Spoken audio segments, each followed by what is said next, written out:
નમસ્કાર વિદ્યાર્થી મિત્રો, શ્રી સાર્વજનિક સાયન્સ કોલેજ મહેસાણા આપ સર્વેનું સ્વાગત કરું છું. ડૉક્ટર રાજેન્દ્ર પ્રજાપતિ. આજે આપને માઇક્રોબાયોલોજી વિશે શું છે, વોટ ઇઝ માઇક્રોબાયોલોજી, એના વિશે સમજણ આપીશ. So we know that in biology there are three basic science: વનસ્પતિ શાસ્ત્ર, પ્રાણીશાસ્ત્ર અને સૂક્ષ્મ જીવાણુશાસ્ત્ર, બોટની, ઝૂઓલોજી અને microbiology. So these are three basic science. દુનિયામાં જેટલા પણ જીવો છે એ તમે કાં તો વનસ્પતિના સ્વરૂપે હોય, કાં તો પ્રાણીઓના સ્વરૂપે હોય, કાં તો સૂક્ષ્મ જીવોના સ્વરૂપે હોય. તો ત્રણેયનું જે વિજ્ઞાન છે એ બધું ભેગું કરો એટલે બાયોલોજી. ધોરણ 12 પછી આગળ અભ્યાસ માટે બાયોલોજીને વિવિધ ભાગમાં વહેંચેલું છે.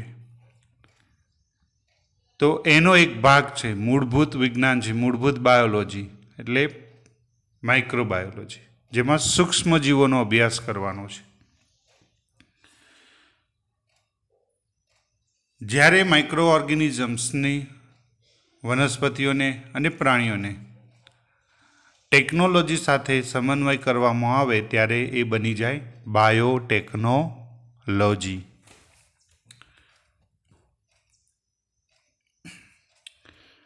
માઇક્રો ઓર્ગેનિઝમ્સની વાત કરીએ, માઇક્રોબાયોલોજીની, તો મેં કહ્યું એ પ્રમાણે એ બેઝિક સાયન્સ છે જેમાં સૂક્ષ્મજીવો, બેક્ટેરિયા, લીલ, ફૂગ, ઈસ્ટ, પ્રોટોઝુઆ, પ્રજીવ, આ બધાનો સમન્વય કરેલો છે. અને જ્યારે જૈવિક વિજ્ઞાનના સિદ્ધાંતોનો ઉપયોગ કરી કોઈ ટેકનોલોજીને આપણે સ્વરૂપ આપીએ તો એને બાયોટેકનોલોજી કહેવાય. તો બાયોટેકનોલોજી ભણવા માટે પણ 80% આપણે શું ભણવું પડે છે? માઇક્રોબાયોલોજી. બંનેના ટૂલ્સ અને ટેકનિક્સ એક જ છે. બાયોટેકનોલોજી એ એપ્લાઇડ વ્યવહારુ વિજ્ઞાન છે અને માઇક્રોબાયોલોજી એ બેઝિક મૂળભૂત વિજ્ઞાન છે. માઇક્રોબાયોલોજી ભણો કે બાયોટેકનોલોજી ભણો, બંનેની અંદર સૂક્ષ્મજીવ સૃષ્ટિનો અભ્યાસ કરવામાં આવે છે. કેવા કેવા અભ્યાસનો સમન્વય હોય? તો માઇક્રોબાયોલોજીની અંદર તમારે સૂક્ષ્મજીવોની બાહ્યાકાર વિદ્યા ભણવાની થાય, morphology. In the morphology you have to learn the size, shape, arrangement of the microorganism. સૂક્ષ્મજીવો એકબીજા સાથે કેવી રીતે ગોઠવાયેલા છે, એમની સાઇઝ કેવી રીતે છે, તો આ બધું એની બાહ્યાકાર વિદ્યા જે તમને માઇક્રોસ્કોપમાં દેખો અને જોવા મળે. ફંડામેન્ટલ સ્ટડી ઓફ સેલ, જેને આપણે અંતસ્થ વિદ્યા કહીશું. તો બેક્ટેરિયાના કોષની અંદર જુદી જુદી અંગિકાઓ હોય છે. There are organelles in the cell. Which are these organelles? અંદર કયા કયા અંગિકાઓ હોય છે? Nucleus, cytoplasm, cell membrane, cell wall, કોષ રસ જે છે, આપણે રંગસૂત્ર છે, ડીએનએ છે, ક્રોમોઝોમ છે, રિબોઝોમ છે, કોષરસ પટલ. તો આ જે બધું આપણે અંદરનો ભાગ ભણીએ છીએ, એવી રીતે એના શરીરના ઉપર કશાઓ, ફિમ્બ્રી, પીલી, ફ્લેજેલા, સેલ વોલ, કેપ્સ્યુલ, તો આ બધું એની અંતસ્થ અને એના ઉપર રહેલા અંગિકાઓનો અભ્યાસ આવે, એ પણ આપણે એમાં આવે. હિસ્ટ્રી ઓફ માઇક્રોબાયોલોજી, સૂક્ષ્મજીવો જે છે, માઇક્રો ઓર્ગેનિઝમ્સ, એ જ્યારથી શોધાયા ત્યારથી લઈને આજ સુધી એમાં શું સંશોધનો કર્યા, કયા વૈજ્ઞાનિકે શું શોધ કરી, કોનો શું ફાળો છે.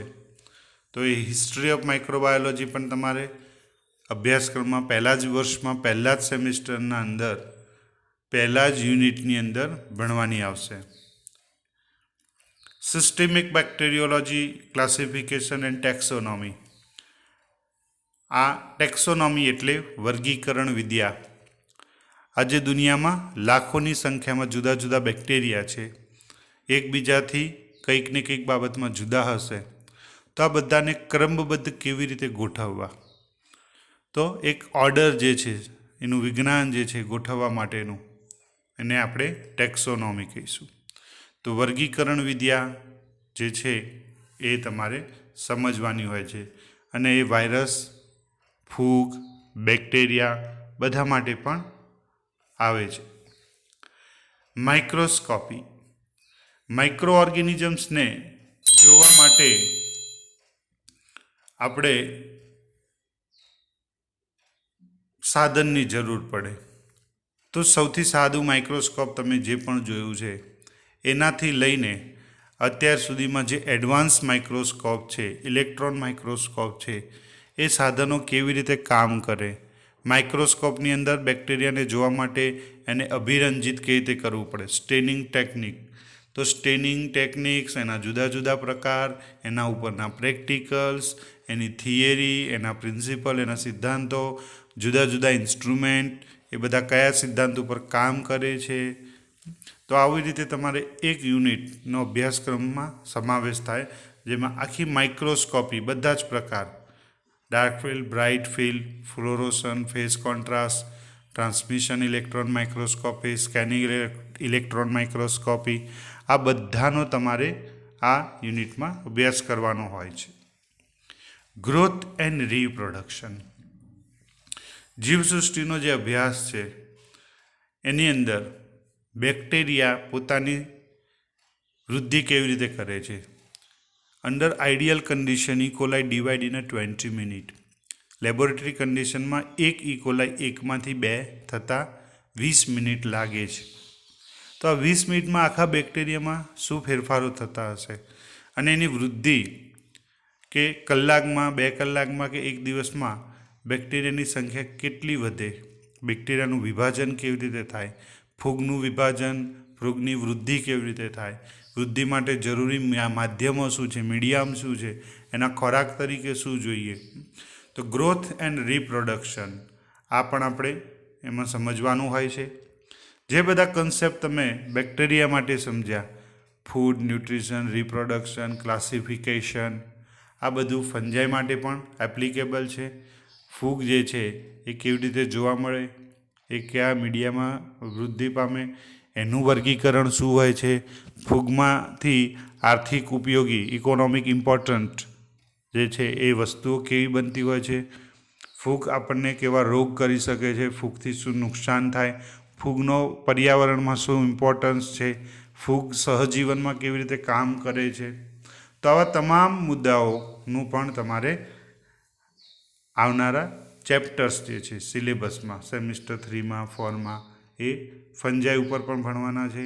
જેમ ફંજાઈની મેં વાત કરી એવી રીતે આલ્ગી અને પ્રોટોઝુઆનો પણ એન્વાયરમેન્ટમાં ઉપયોગ, એનાથી થતા રોગો અને એના ફાયદા સમજવાનું છે. Study of virus. તો જેમ તમે બેક્ટેરિયા ભણો છો એમ વાયરસની હિસ્ટ્રી, વાયરસના પ્રકાર, વાયરસનું વર્ગીકરણ, વાયરસ કોઈ કોષમાં જાય તો એ કેવી રીતે રોગ કરે છે. આજે તમને ટીવી ઉપર કોરોનાના એનિમેશન દેખી શકતા હશો કે કોરોના ફેફસાના કોષોમાં જઈ અને કેવી રીતે કામ કરે છે. તો એ બધો અભ્યાસ અહીંયા તમારે પહેલેથી જ ભણવાનો આવશે કે વાયરસ કોષની અંદર જાય, એમાં શું મિકેનિઝમ કરે, કેવી રીતે વૃદ્ધિ પામે, 1 કલાકમાં એકમાંથી 200 વાયરસ કેવી રીતે બને છે, આ 200 વાયરસ બીજા કલાકમાં 40,000 વાયરસ કેવી રીતે બને છે. તો આવું બધું જે એનો અભ્યાસ છે, વાયરસનો જીનેટિક્સમાં ઉપયોગ, વાયરસનો જીન થેરાપીમાં ઉપયોગ, વાયરસથી થતા રોગો, વાયરસને રોકવા માટે આપણામાં રોગ પ્રતિકારક શક્તિ કેવી રીતે કામ કરે, આ બધા જ કન્સેપ્ટ આમાં ભણવાના છે. તો આ જેટલા મુદ્દા જોયા એ બેઝિક માઇક્રોબાયોલોજીના હતા. હવે જે પણ આપણે ભણીએ છીએ એ લાઈફ સાયન્સ છે.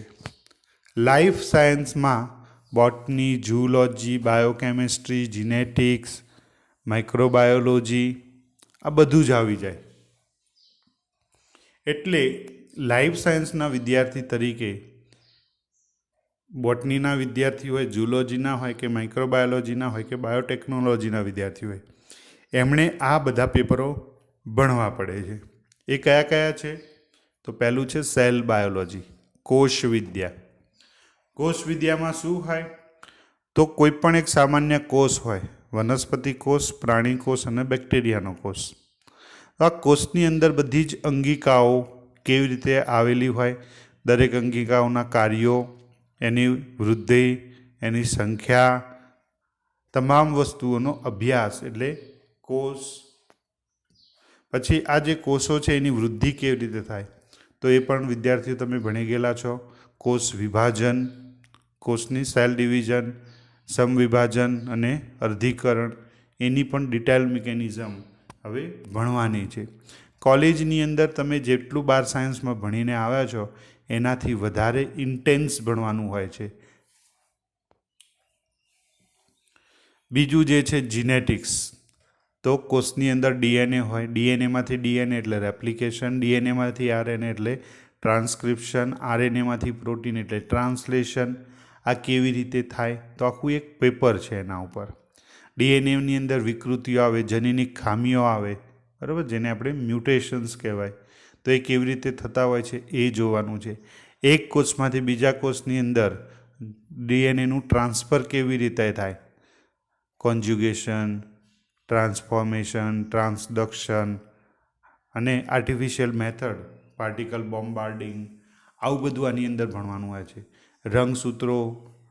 રંગસૂત્રો, જીનોમ, જીન, ક્રોમોઝોમ, ડીએનએ, બરાબર, આ બધું કેવી રીતે કામ કરે. અને જીનેટિક એન્જિનિયરિંગ, જીનોમિક્સ, આ પણ એના એડવાન્સ સાયન્સીસ છે. તો 3 વર્ષના કોર્સની અંદર આ તમારે સિલેબસમાં અલગ અલગ પેપરોના માધ્યમથી શીખવાનું હોય છે. બાયોકેમિસ્ટ્રી, જૈવ રસાયણશાસ્ત્ર. તો આપણું જે શરીર છે એની અંદર protein, carbohydrate, lipid, nucleic acid આ બધું સમાયેલું છે. આપણા શરીરની અંદર પાણી છે. તો એ બધું કામ કેવી રીતે કરે છે, આપણે જે ખોરાક ખાઈએ છીએ એ ખોરાક કેવી રીતે પચે છે. તો બેક્ટેરિયલ મોડલની અંદર આ અભ્યાસ કરવાનો હોય છે. અને તમામ બાયોકેમિસ્ટ્રીના જે કન્સેપ્ટ છે, વિટામિન, હોર્મોન, એ બધા અભ્યાસક્રમના અંદર વર્ણવી લેવામાં આવેલા છે.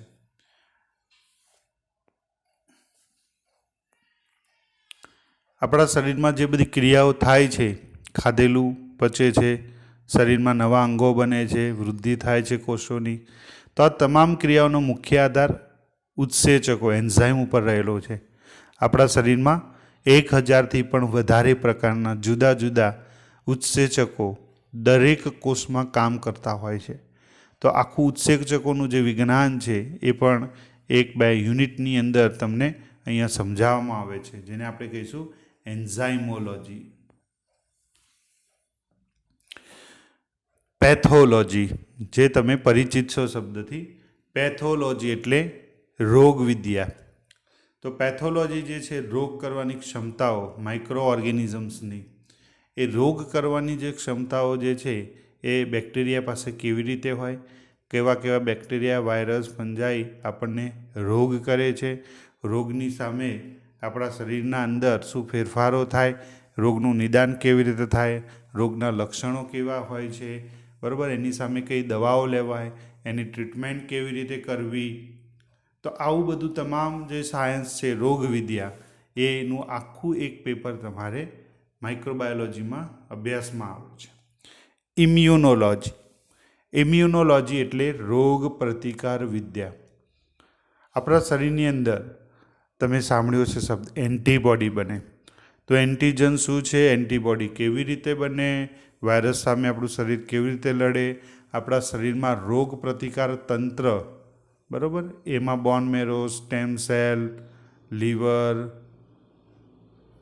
પછી થાઇમસ, આ બધા અંગો કેવી રીતે ભાગ ભજવે છે, આખું તંત્ર કેવી રીતે ચાલે છે, રસી શું હોય, વેક્સિન કેવી રીતે કામ કરે, વેક્સિન કેવી રીતે બને, વેક્સિનના પ્રકાર કેટલા હોય, વેક્સિનેશન પ્રોગ્રામ શું છે, બરાબર. અત્યારે જે મોટો ઇસ્યુ ચાલે છે કે કોરોનાની વેક્સિન ક્યારે બનશે, કેવી રીતે બનશે, તો જે વસ્તુ બનવા માટે આખું વિશ્વ ઓછામાં ઓછો 1 વર્ષ સમય માગી લેતો હોય, એ વસ્તુ કેટલી ને કેમ જટિલ છે, એ બધી સમજણ તમને ઇમ્યુનોલોજી પેપર ભણ્યા પછી ખબર પડે છે.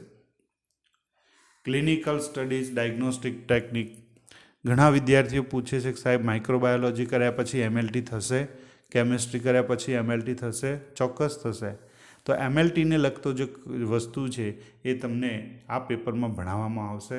ક્લિનિકલ સાયન્સ, ડાયગ્નોસ્ટિક ટેકનોલોજી, બરાબર. અને એના આધારે બધા પ્રેક્ટિકલ્સ પણ તમારે માઇક્રોબાયોલોજીની અંદર આવે છે. બ્લડના પ્રેક્ટિકલ્સ, બ્લડના testing, blood sugar, blood urea, blood group, એચઆઈવીના ટેસ્ટ, થાઇરોઇડ, સ્કિન ટેસ્ટ, બરાબર. બ્લડ બેંકમાં કેવી રીતે કામ કરાય છે, બ્લડ બેંકની અંદર કેવા કન્સેપ્ટ હોય છે, એ તમામ વસ્તુઓ તમને ડાયગ્નોસ્ટિક માઇક્રોબાયોલોજી કે એમએલટી લેબોરેટરીની જે થિયરી છે બધી, એ આની અંદર ભણાવવામાં આવે છે. Environmental science. સૂક્ષ્મજીવો જે છે એ પર્યાવરણમાં બધે ફેલાયેલા છે. જ્યાં ન પહોંચે રવિ ત્યાં પહોંચે સૂક્ષ્મ જીવાણુ. દરિયાના તળિયે જ્યાં 100 ડિગ્રી ટેમ્પરેચર હોય, પાણી ઉકળતું હોય, તો પણ ત્યાં સૂક્ષ્મજીવોની હાજરી જોવા મળે છે.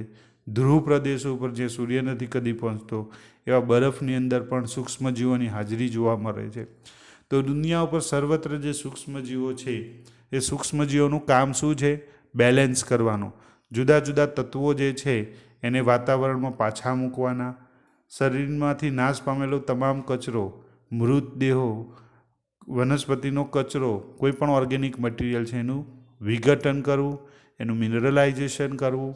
તો આ એન્વાયરમેન્ટનું જે આખું સાયકલ ચાલે છે, પંચ મહાભૂતોમાં બધું વિલીન કરવાનું જે કામ છે એ સૂક્ષ્મજીવો દ્વારા થાય છે. તો આ એન્વાયરમેન્ટલ સાયન્સની અંદર જુદા જુદા આપણે નાઇટ્રોજન, કાર્બન, સલ્ફર સાયકલ ભણીશું. પોલ્યુશન શું છે, પોલ્યુશનમાં માઇક્રો ઓર્ગેનિઝમ કેવી રીતે રોલ આપે છે, બરાબર. સૂક્ષ્મજીવો દ્વારા મદદથી આપણે ખાતર તૈયાર કરી શકીએ છીએ. એની મદદથી આપણે bio herbicide, bio pesticide, bio ઇન્સેક્ટિસાઇડ્સ તૈયાર કરી શકીએ છીએ. ઓર્ગેનિક જે ખાતર છે એ બનાવી શકાય છે. તો આમ એન્વાયરમેન્ટ સાયન્સની અંદર સૂક્ષ્મજીવોનો પર્યાવરણમાં શું મહત્ત્વ છે અને એનો ઉપયોગ શું કરી શકાય એ ભણવાનું આવશે. આ અલગ અલગ સાયન્સ ભણવા, અલગ અલગ ટેકનોલોજી સમજવા માટે આપણે હંમેશા સાધનોની જરૂર પડે. તો ઇન્સ્ટ્રુમેન્ટેશન જે છે પ્રેક્ટિકલની અંદર અને થિયરીની અંદર જુદી જુદી ટેકનિક્સ, જેમ કે માઇક્રોસ્કોપી છે, સ્પેક્ટ્રોસ્કોપી, ક્રોમેટોગ્રાફી, બ્લોટિંગ ટેકનિક, ઇલેક્ટ્રોફોરોસિસ, તો આ બધા જ કોન્સેપ્ટ જે છે એ આપણે યુઝ કરી શકીએ છીએ. અને ઇન્સ્ટ્રુમેન્ટેશનની અંદર દરેક ટેકનોલોજી, એના પ્રકાર, એના જે તો સાધનો, એનો ઉપયોગ, આ બધું જ તમને ક્રમશઃ અડધું બીએસસીમાં અને અડધું એમએસસીમાં ભણાવવામાં આવે છે. જ્યારે દુનિયામાં આટલી બધી સંશોધનો થયા છે, ડીએનએ સિક્વન્સ શોધાય છે, તો એ બધાને મેનેજ કેવી રીતે કરવી, આખી દુનિયાની અંદર થયેલું રિસર્ચ કોમ્પ્યુટર ઉપર કેવી રીતે અવેલેબલ થઈ જાય, તો એના માટેનું આખું એક વિજ્ઞાન જ છે. એનું નામ છે બાયો ઇન્ફોર્મેટિક્સ.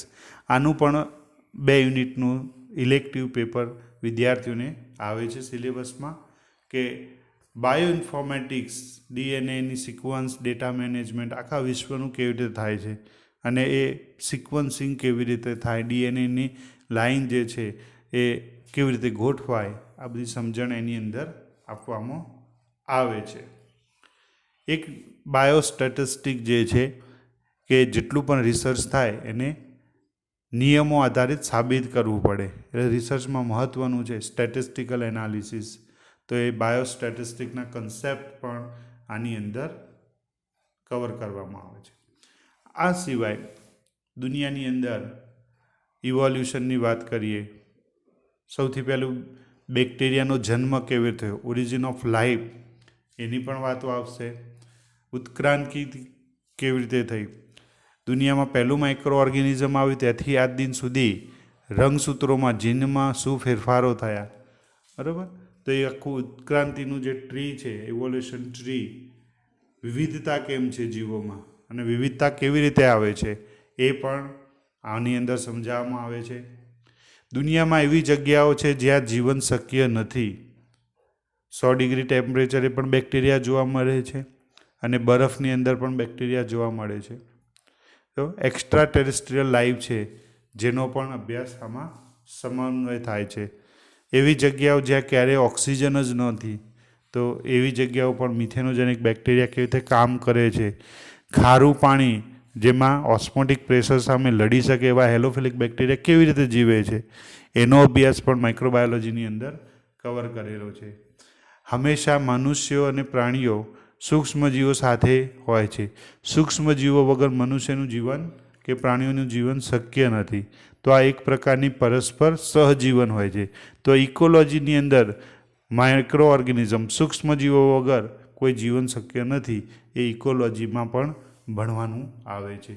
તો આ બધી વાતો થઈ તમારી કેવા વિજ્ઞાનની, લાઈફ સાયન્સ, જે બધાએ ભણવાનું હોય છે. અને ત્રીજો વિજ્ઞાન જે છે એપ્લાઇડ સાયન્સ, એપ્લાઇડ માઇક્રોબાયોલોજી, કે આટલું બધું માઇક્રોબાયોલોજી ભણ્યા પછી એનો ઉપયોગ ક્યાં આગળ થઈ શકે છે. તો પહેલું છે મોલેક્યુલર બાયોલોજીના અભ્યાસની અંદર થાય છે. મોલેક્યુલર એટલે દરેક વસ્તુના છેક અણુ પરમાણુ સુધી એની રચના, એના બંધારણો, એના બોન્ડ ફોર્મેશન સુધીનો અભ્યાસ. Protein, enzyme, DNA, RNA, cell membrane, તમામ વસ્તુનો મોલેક્યુલર લેવલ સુધીનો જે સ્ટડી છે એ માઇક્રોબાયોલોજીના અભ્યાસક્રમમાં સમાવિષ્ટ કરાયેલો હોય છે. મેડિકલ માઇક્રોબાયોલોજી, દવાઓ કેવી રીતે બને છે, દવાઓ ટેસ્ટિંગ કેવી રીતે થાય છે, જીન થેરાપી શું છે. તો ફાર્માસ્યુટિકલ કે મેડિકલ કંપનીઓ જે છે એ કયા સિદ્ધાંતને આધારે આ રિસર્ચ કરતા હોય છે, એ કન્સેપ્ટ પણ માઇક્રોબાયોલોજીમાં સમાવેશ થાય છે. ફર્મેન્ટેશન, તો આજે જે પણ આપણે ખાવાનો ખોરાક જે છે ફર્મેન્ટેડ ફૂડ છે, એ ફર્મેન્ટેડ ડેરી પ્રોડક્ટ, બરાબર.